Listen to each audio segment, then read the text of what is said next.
Once upon a time, in a busy city, there was a wealthy family. The parents, Mr. and Mrs. Benjamin, were always working hard to make money and grow their business. They lived in a big house and had everything they could ever want, except time for their only child, a little boy named Oliver. Oliver was only 8 years old, but he often felt very lonely. His parents were never around to play with him or listen to his stories. Oliver's parents loved him, but they were so focused on work that they didn't notice how sad he had become.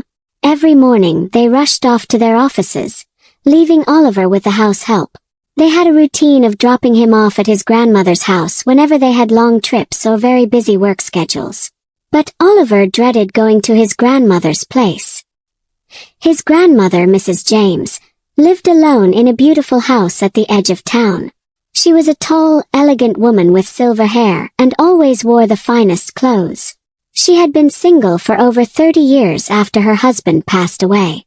Even though she seemed friendly and caring to everyone else, Oliver knew that there was something different about her, something that made him uncomfortable.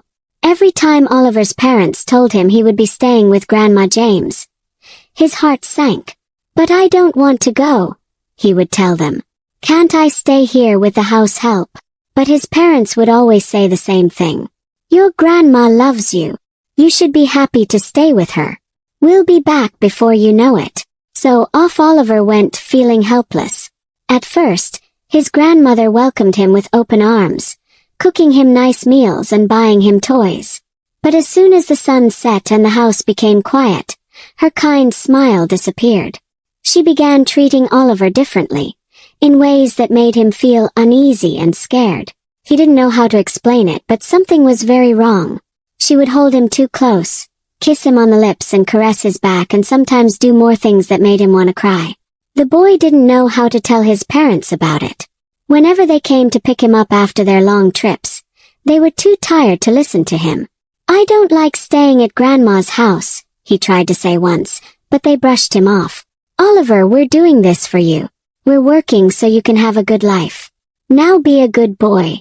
Oliver knew his parents loved him, but they never had time to hear him out. The grandmother, on the other hand, always acted sweet and caring in front of them. "He's such a joy to have around," she would say, smiling brightly. Oliver hated those moments because no one could see what was really going on.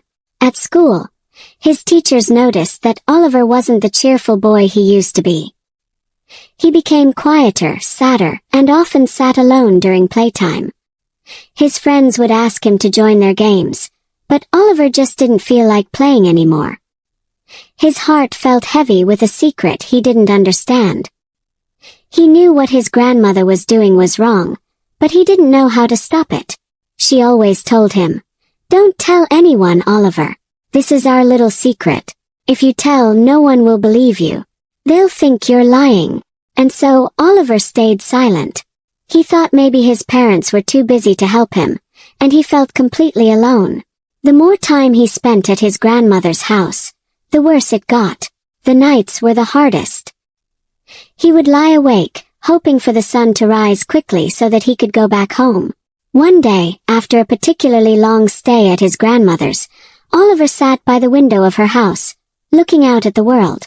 He watched other children playing outside and wished he could be like them, carefree and happy. But instead, he felt trapped in a world where no one seemed to care about his pain. Grandma James continued her life as though everything was normal, always wearing her fancy clothes and acting like the perfect grandmother in front of others. But when it was just her and Oliver, she was different. Oliver knew he needed to do something, but he didn't know what.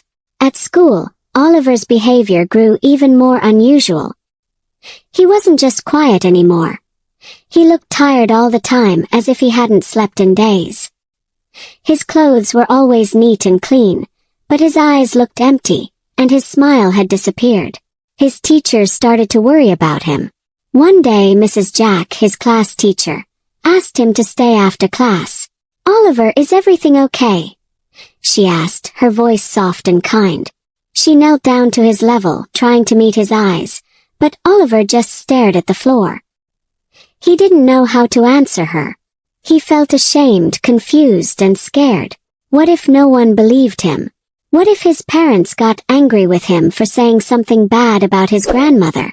"I'm fine," Oliver mumbled, barely loud enough to hear. Mrs. Jack wasn't convinced.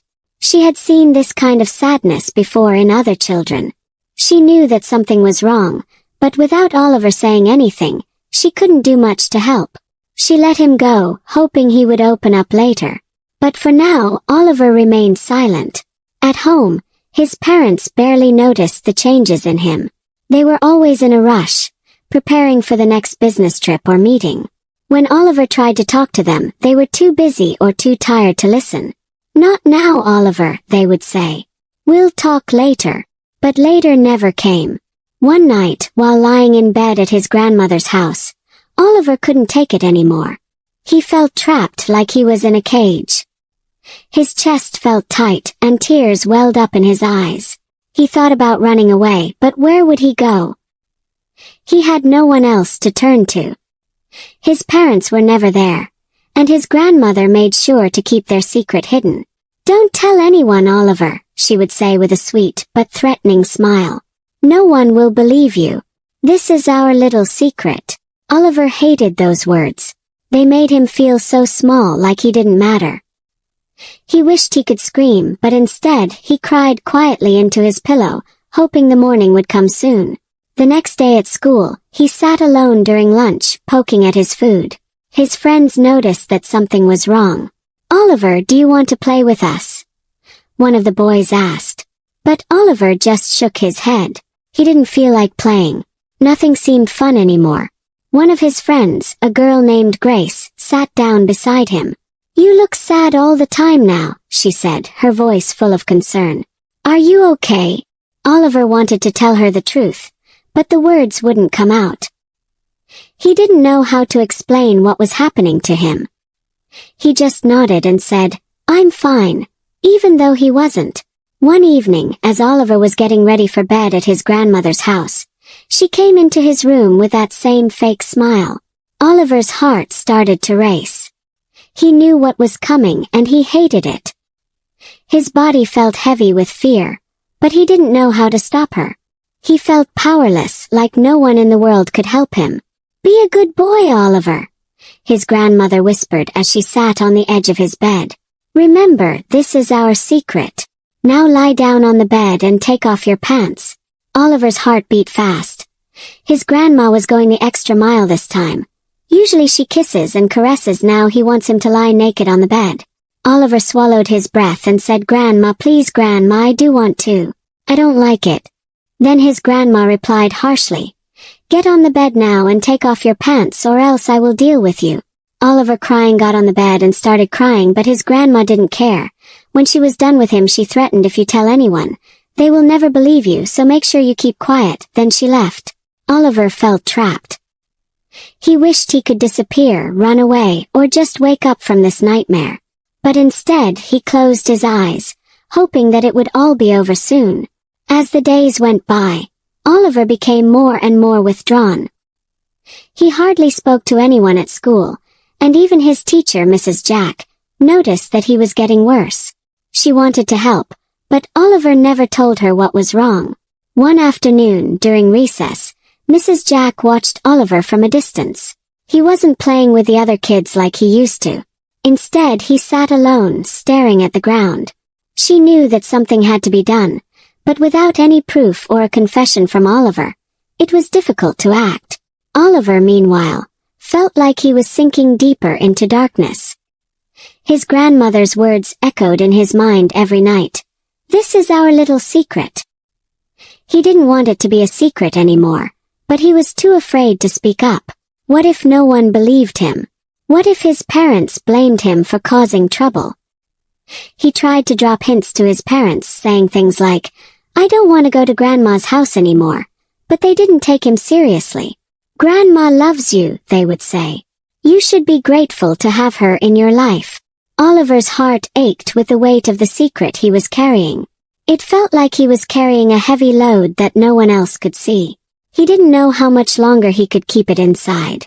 Every night was filled with fear and sadness, and every morning, he woke up feeling even more alone. But things were about to change.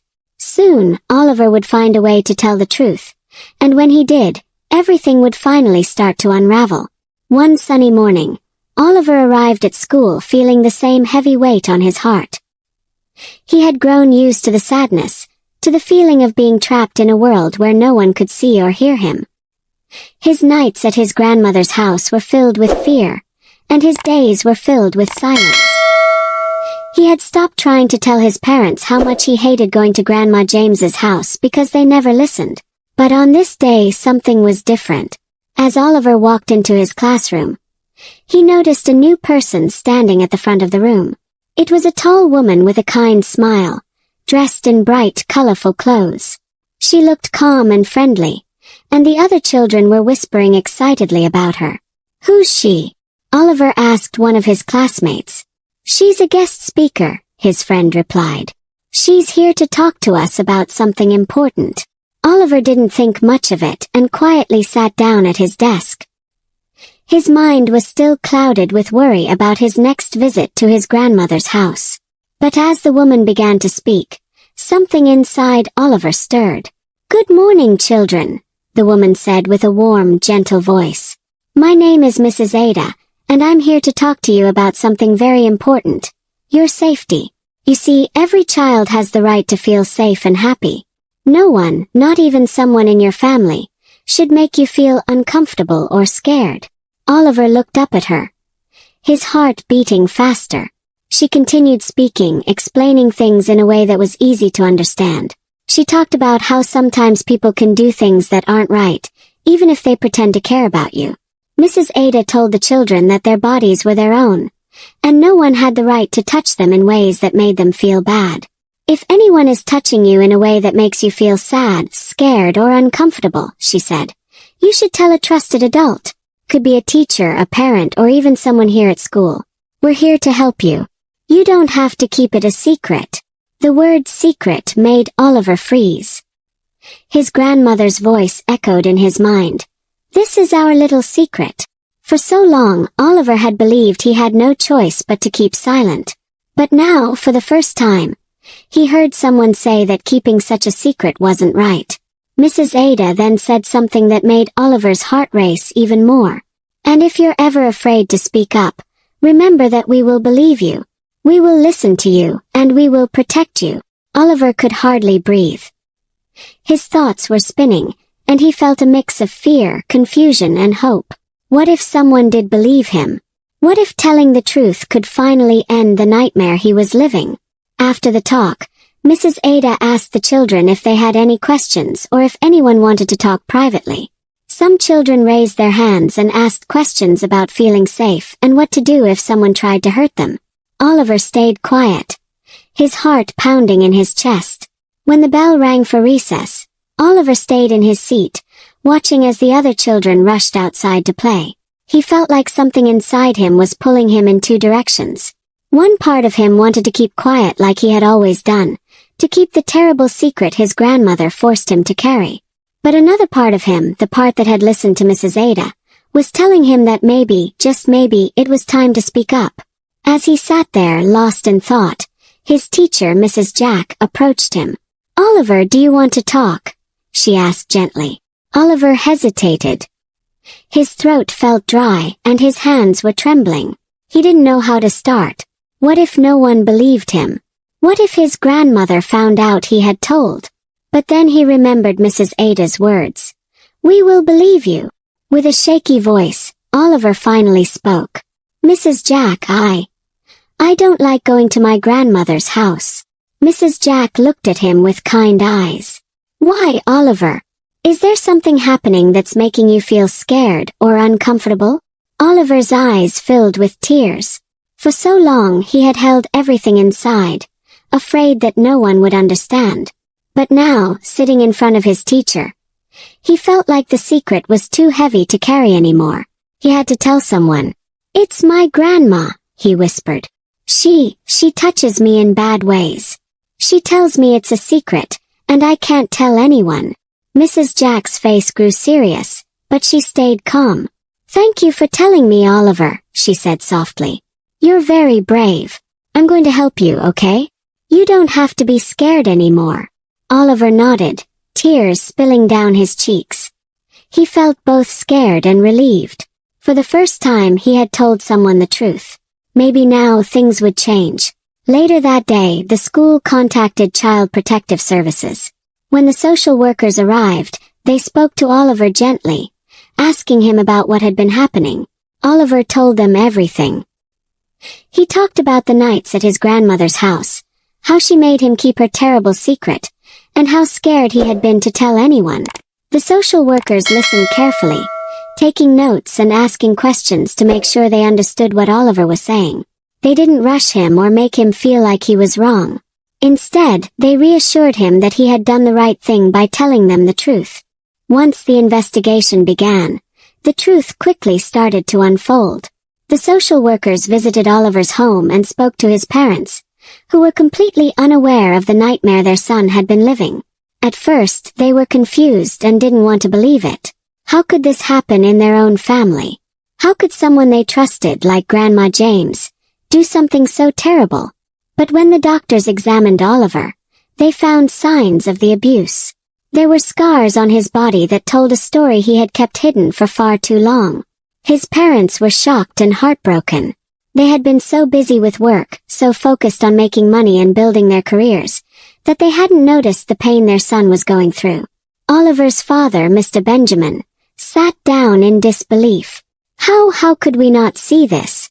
How could we have let this happen? Mrs. Benjamin wept, clutching her son's hand. She felt guilty for leaving him with his grandmother so many times, for not listening when he tried to tell them that he didn't want to go. The social workers promised that they would do everything to keep Oliver safe. They explained that his grandmother would be investigated, and that Oliver would no longer have to visit her. Oliver felt a mixture of relief and sadness. He was glad that he had told the truth, but part of him still worried about what would happen next.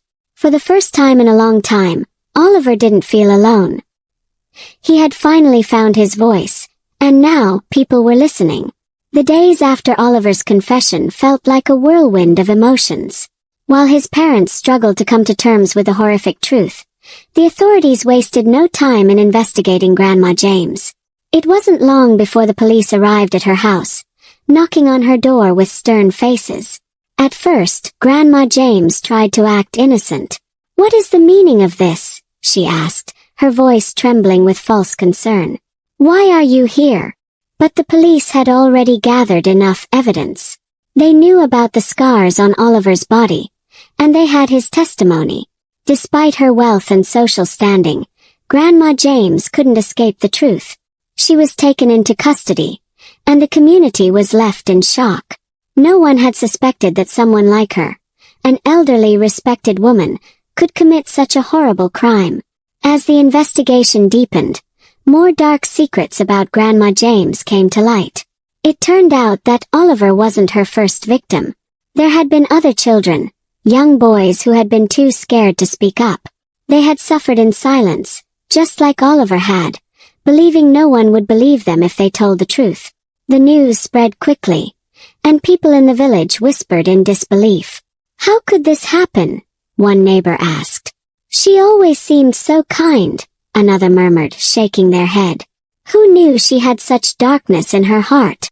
For Oliver, the arrest of his grandmother brought both relief and sadness. He no longer had to face the fear of going to her house, but it hurt to know that someone he had once called family had caused him so much pain. His parents, overwhelmed with guilt, tried their best to comfort him. But Oliver still felt the weight of everything that had happened. The court case that followed was swift. With the overwhelming evidence of her abuse, Grandma James was found guilty of all charges. She was sentenced to spend the rest of her life in prison. The judge, looking at her with disgust, spoke firmly. "You have caused unspeakable harm to innocent children," the judge said. "Your actions were cruel and unforgivable. For that, you will spend the remainder of your days behind bars." As the gavel struck, sealing her fate, Oliver's parents sat in the courtroom, holding their son close. They had failed to protect him, and now they had to live with the consequences of their neglect. The guilt weighed heavily on them, especially for Mr. Benjamin. He remembered all the times Oliver had tried to tell them he didn't want to go to Grandma's house, and how they had brushed it off as nothing important. After the trial, the social workers sat down with Oliver's parents to discuss his future. Given their past neglect, the authorities were concerned about Oliver's well-being. The fact that they had been too focused on their careers to notice the signs of abuse troubled them deeply. "We understand that you love your son," one of the social workers said gently, "but we have to make sure that he is in a safe and supportive environment. Right now, it's clear that you've been too busy with work to give him the attention he needs." Oliver's mother, Mrs. Benjamin, began to cry. "We didn't mean for this to happen," she sobbed. "We love our son. We thought we were doing what was best for him by providing a good life. But you weren't there when he needed you the most," the social worker replied softly. "And because of that, Oliver has suffered terribly." In the end, the judge ruled that Oliver would be placed in the care of a loving foster family. His parents, though devastated, had to accept the decision. They had been given a chance to protect him, but their neglect had allowed the abuse to go on for years. Now, Oliver would be living with a family that could give him the attention and love he so desperately needed. Oliver's new foster parents were kind and gentle. They welcomed him into their home with open arms, making sure he felt safe and loved from the very first day. Unlike his old life, where his parents were too busy to notice him, Oliver's new family made him feel like he mattered. They listened when he spoke, asked how he was feeling, and comforted him when memories of his past haunted him. As the weeks passed, Oliver slowly began to heal. His nightmares became less frequent, and the fear that had once gripped his heart started to loosen its hold. His new parents made sure he saw a therapist regularly, helping him process everything he had been through. They taught him that it wasn't his fault and that he was brave for speaking up. One day, as Oliver sat in his new room, surrounded by books and toys, he realized something. For the first time in a long time, he felt free. The dark cloud that had hung over him for years had finally lifted. The memories of his grandmother's house would never fully disappear, but they no longer had the power to control him. At school, Oliver made new friends and even began to excel in his studies. His teacher, Mrs. Jack, noticed the change in him. He smiled more, laughed more, and seemed like a different boy from the quiet, withdrawn child she had once known. "You've grown so much, Oliver," she said one day after class. "I'm so proud of you." Oliver smiled shyly. "Thank you, Mrs. Jack. I'm just happy now." As the months passed, Oliver's parents visited him regularly. Though they were no longer his primary caregivers, they had learned from their mistakes. Each time they saw him, they promised to do better, to always listen, and to never let work come before their son again. In the end, Oliver's story served as a powerful reminder to the community. Parents everywhere became more mindful of who they left their children with and started paying closer attention to their children's needs. The school also made sure to bring in more guest speakers like Mrs. Ada, ensuring that all children knew they had a voice and that there were adults who would listen and help them if they were ever in trouble. As for Oliver, he continued to grow and heal, knowing that his bravery had saved not only himself but possibly others as well. He had found his voice, and through that, he had found his freedom. Hope you found this story interesting. If you did, kindly leave a comment. Shout out to Anita from Zimbabwe for engaging on my content. If you want a shout out, let me know in the comments. Till we meet again, besties.